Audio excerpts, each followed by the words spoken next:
dan Bapak Ibu SMK dan Pata yang berbahagia. Halo Bapak Ibu.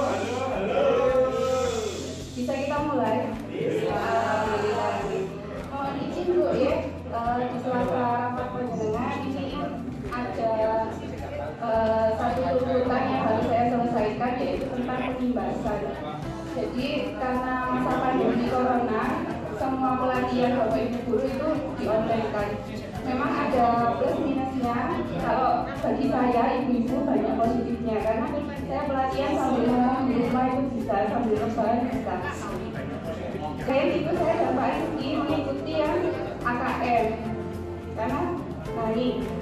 Jadi tuntutannya setelah melakukan pembelajaran, ini pembelajarannya saya lakukan tanggal 1 Mei sampai 5 Mei. Jadi selama 5 hari itu saya ikuti BIMTEK-nya secara online. Jadi saya di rumah sambil belajar gitu.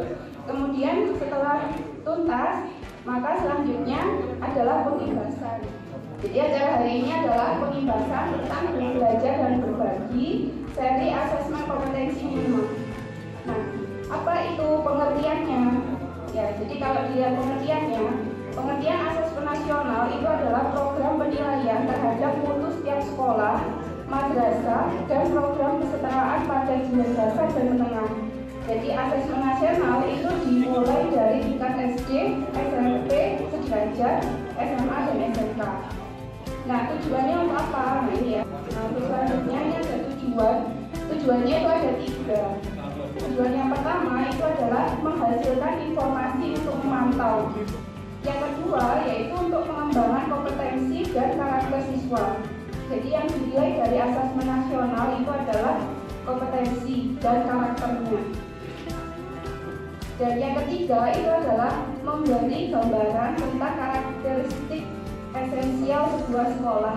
Jadi, saya nanti lempar 3 pertanyaan ya Bapak Ibu. Bapak Ibu yang bisa menjawab nanti berhak untuk mendapatkan progres dari saya. Oke, ya, oke, saya lanjutkan. Itu tujuannya.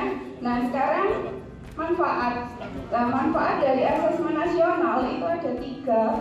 Yang pertama itu adalah untuk melihat potret kualitas pembelajaran. Yang kedua itu untuk memberikan umpan balik peningkatan kualitas pembelajaran. Dan yang ketiga adalah untuk dasar untuk menyusun program atau peningkatan kualitas pembelajaran di sekolah. Ada 7 perbedaan dari asesmen nasional dengan ujian nasional. Baik, yang pertama dilihat dari tujuannya. Kalau ujian nasional itu kan anak-anak lulus ujian nasional, lulus lanjut ke perguruan tinggi gitu ya Bapak Ibu. Nah, tapi untuk asesmen nasional itu tujuannya hanya untuk mengevaluasi terkait sistem di satuan pendidikan tersebut. Jadi sangat beda sekali. Kalau ujian sekolah itu tujuannya untuk menentukan apakah siswa itu nanti lulus atau tidak, sedangkan asesmen nasional itu untuk mengevaluasi. Yang kedua dilihat dari jenjang penilaiannya. Kalau ujian nasional itu kan dimulai dari SMP ya Bapak Ibu ya. SMP, SD ada. Nah, di sini seperti ini, jadi saya sampaikan apa adanya ya. SMP, MTS, SMA, dan SMK. Itu kalau dilihat dari jenjangnya. Di tingkat akhir maksudnya ya, di tingkat akhir. Nah, sedangkan asesmen nasional itu nanti dimulai dari SD, SMP, SMA, SMK, dan program kesetaraan jenjang dasar dan menengah. Nah, dilihat dari level kelasnya. Kalau ujian nasional itu kan hanya dilakukan di kelas tingkat akhir. Jadi kalau SMK di kelas 12, kalau SMP di kelas 9, kalau SD di kelas 6. Nah, tetapi beda dengan asesmen nasional. Kalau asesmen nasional itu dilakukan di sebelum tingkat akhir. Jadi kalau SD dimulai dari kelas 5. Kalau SMP dimulai dari kelas 8. Kalau SMK dan SMA dimulai dari kelas 11. Seperti itu. Jadi bukan di tingkat akhir. Nanti detailnya akan dijelaskan sama Pak Kris. Nah, untuk subjek siswa, nah ini kalau ujian nasional itu semacam sensus. Sensus itu artinya ujian nasional dilakukan semua siswa mengikuti ujian nasional. Jadi misalkan di SMK Raden Patah, maka seluruh siswa semua kompetensi di kelas 12 itu harus mengikuti ujian nasional. Sedangkan asesmen nasional survei, jadi dilakukan di tingkat kelas 11 dan itu hanya beberapa, tidak semua siswa kelas 11 seperti itu. Nah, untuk pemilihan siswa itu secara acak dan itu kita nggak tahu siswa siapa yang mengikuti AKM. Nah, itu diacak secara sistem seperti itu. Kemudian untuk model soalnya, itu kalau biasanya ujian nasional itu kan terdiri dari pilihan ganda ya Bapak Ibu. Ada isian singkatnya. Kalau asesmen nasional itu terdiri dari PG pilihan ganda, PGK itu pilihan ganda menjodohkan, isian singkat dan uraian. Jadi ada detailnya. Nanti di kriteria dijelaskan lebih detail. Untuk sasaran penilaian, nah kalau ujian nasional itu untuk penguasaan terhadap mata pelajaran. Ini kan sedikit diskriminatif ya Bapak Ibu ya kalau menurut saya, karena ujian nasional itu hanya beberapa mapel. Ya, mohon maaf ya Bapak Ibu. Nah tapi karena itu dievaluasi, makanya untuk asesmen kompetensi minimum itu sasaran penilaiannya itu berdasarkan literasi siswa. Jadi seberapa paham siswa itu literasi membaca, kemudian memahami numerasi, kemudian karakter. Nah, karakter serta kualitas dan iklim satuan pendidikan yang mendukung pembelajaran itu yang dinilai. Nah, kemudian untuk metode penilaiannya, kalau ujian nasional itu kan sudah terbiasa sama CBT ya, UNBK 5 tahun terakhir itu UNBK. Nah, untuk penilaian di asesmen nasional itu menggunakan MSAT atau Computerized Multi-Stage Adaptive Testing. Nah, ini seperti apa nanti akan dijelaskan sama. Nah, itu untuk perbandingan antara asesmen nasional dengan dengan ujian nasional. Nah, sekarang kita lanjutkan untuk teknis penilaiannya. Nah, di sini ada kriteria.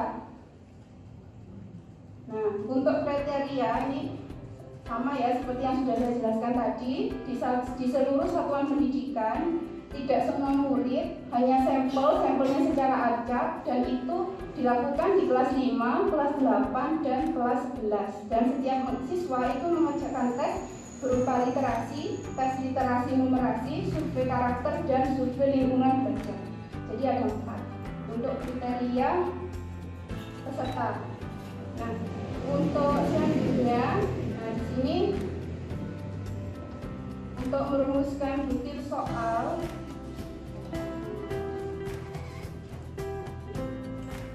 saya lanjutkan sedikit. Untuk asesmen nasional, jadi ada 5 gitu, ada 3 itu intinya ada dikelompokkan menjadi 3. Yang pertama adalah AKM. AKM itu intinya literasi membaca dan asesmen numerasi, mulai dari memahami, menggunakan, mengevaluasi, dan merefleksi. Dan yang kedua itu adalah survei karakter dan survei lingkungan belajar. Jadi siswa diberikan soal. Nah, untuk bentuk soalnya, nah ini detailnya di sini terdiri dari pilihan ganda kompleks. Maksud saya desainnya itu kompleks. Artinya siswa bisa memilih lebih dari 1 jawaban. Biasanya checkboxnya kotak. Soal menjodohkan, isian singkat, dan uraian. Nah, seperti itu untuk gambaran dari AKM, mulai dari tujuan, manfaat, konsep, dan teknis pelaksanaannya. Untuk selanjutnya literasi pintar membaca. Nah, ini akan dilanjutkan oleh Bapak sekolah, Bapak Ibu guru, staf dan seluruh dewan guru yang saya hormati.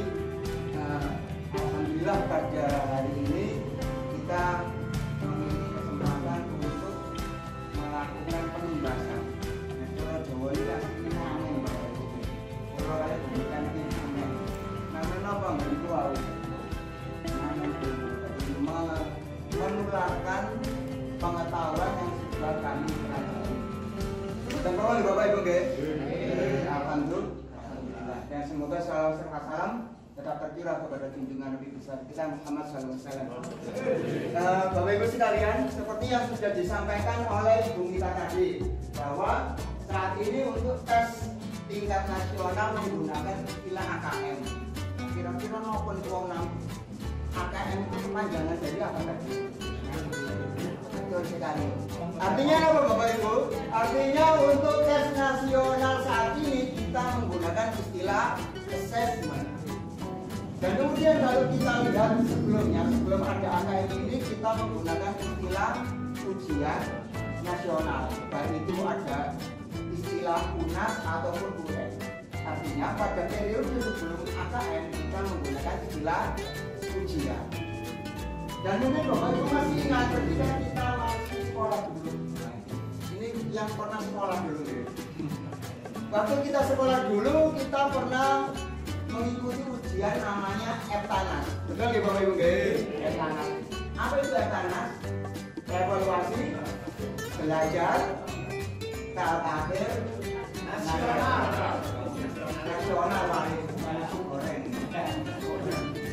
Nah, artinya pada periode sebelumnya kita menggunakan istilah evaluasi. Ada istilah. Dulu kita menggunakan istilah evaluasi, selanjutnya menggunakan istilah ujian, selanjutnya lagi ada istilah assessment yang sekarang. Kira-kira ini pertanyaannya. Dari tiga istilah itu apa pilihannya?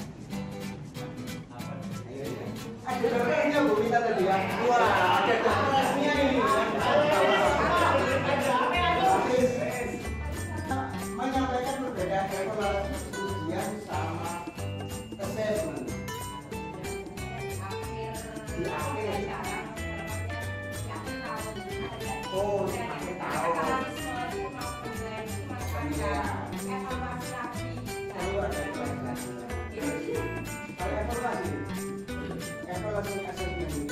Oh iya, tepuk tangan dulu semuanya. Karena bisa menjawab berarti dapat progres ya. Terus kalau misalkan ada yang menunjukkan semuanya benar, meskipun tulisannya biru warnanya ada benar, semuanya apa? Ya, konsentrasi dan dia juga paham perbedaan antara tulisan dan warna. Kalau orang ini bisa menyebutkan tapi lepas warnanya berbeda, salah. Jadi katanya kurang konsentrasi, tapi dia paham tentang warna. Ya. Tapi kalau misalkan salah semuanya, dia tidak paham dengan warna. Kira-kira AKM itu seperti itu Bapak Ibu. Hanya mengukur seberapa kemampuan kita atau kemampuan peserta didik kita di dalam sekolah kita. Baik, Bapak Ibu sekalian, yang selanjutnya kira-kira kompetensi apa yang dinilai di dalam AKM ini? Nah, tadi sudah disampaikan oleh Bu Mita. Yang pertama adalah literasi.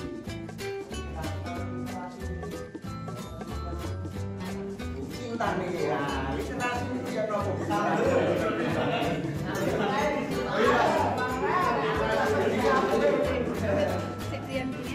Kemampuan yang kita ambil dari peserta didik tentang literasi yang seperti apa gitu. Kemampuan membaca atau menganalisis bacaan luar biasa. Tepuk tangan dulu untuk Bu Mita. Yang kedua adalah numerasi. Orang uji. Ya betul. Jadi numerasi itu adalah kemampuan menghitung. Jadi kita mengukur bagaimanakah kemampuan siswa di dalam menghitung. Dan yang selanjutnya adalah karakter. Jadi untuk menilai bagaimana karakter siswa peserta didik kita. Dan yang terakhir, bagaimana lingkungan sekolah, bagaimana pembelajaran kita, bagaimana sarana dan prasarana yang kita miliki. Yang pertama, berarti ada 4 hal yang dinilai dalam AKM. Apa saja Bapak Ibu? Yang pertama, literasi. Yang kedua, numerasi. Yang ketiga, karakter. Dan yang keempat, lingkungan sekolah. Kira-kira yang diuji dalam numerasi itu yang dinilai adalah ini sendiri. Wah ini Pak Ferry ini biasa sakit ini. Pak Ferry, kinten-kinten yang dituntut di dalam AKM untuk numerasi itu apa Pak Ferry? Numerasi. Kemampuan berpikir untuk menghitung dalam bentuk angka. Jadi apa yang ada di alam sekitar kita, apa yang ada di dalam kehidupan kita, itu bisa dihitung menggunakan rumus-rumus yang pernah dipelajari. Oke, tepuk tangan dulu untuk Pak Ferry. Luar biasa Pak Ferry. Nah, terus kemudian Bapak Ibu sama. Jadi setelah anak-anak mengikuti ujian numerasi, harapannya nanti ada anak-anak yang perlu intervensi khusus, ada yang kemampuannya dasar, cakap dan mahir. Nah, sebagai tenaga pendidik tidak usah malu-malu ketika ada peserta didik kita sudah SMK, pimpinan susun nggak iso. Betul Bapak Ibu, saya beberapa tahun lalu yang dengan Bu Mita itu yang jadi proktor ruangan UNBK. Itu kan kalau anak-anak masuk UNAS, masuk akunnya UNAS, itu kan kata sandinya pakai perkalian ya. Mungkin Bapak Ibu yang sebagai pengawas tahu, kadang-kadang ada 7 kali 5, 3 kali 5 kan begitu. Nah, peserta didik kita Bapak Ibu, ketika ada 7 kali 8, itu langsung direfresh Bapak Ibu. Golek intinya sih lebih gampang. Tapi kalau direfresh kan ganti intingannya. Sampai akhirnya ada 1 kali 3 baru divisi 3. Jadi 7 kali 8 direfresh, 5 kali 6 direfresh, 1 kali 7, 1 kali 3 baru divisi sama dengan. Artinya apa Bapak Ibu? Kalau memang anak kita itu belum mampu perkalian susun, tidak usah malu-malu, kita ajari perkalian susun. Kalau memang tidak mampu, nah itu tujuan dari AKM literasi ini. Survei lingkungan sekolah. Nah kalau survei lingkungan sekolah ini berarti meliputi input dan proses. Yang disurvei berarti adalah input dan proses. Pertanyaannya lah ini yang dari proses ini. Inputnya pembelajaran itu mau bergerak. Input kali waktu dan kali.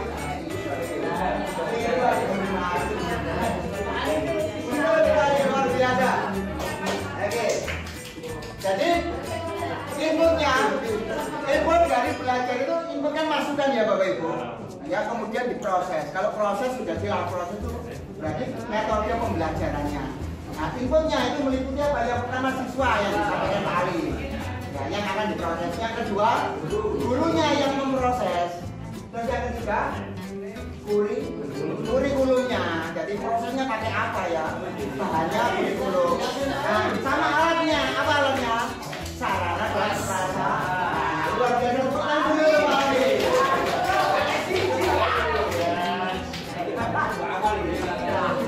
Saya kasih satu pertanyaan aja Bapak Ibu. Oke. Yang bisa menjawab Kita yang berapa? Ya jadi untuk asesmen nasional itu kan ada beberapa bentuk soal ya Bapak Ibu. Kalau kita pelajari bersama tadi terdapat 5 bentuk soal dari AKM. Apa saja itu? Oke, Bapak Ibu. Pilihan ganda, pilihan ganda kompleks, Betul. menjodohkan, Betul. urean, dan esai.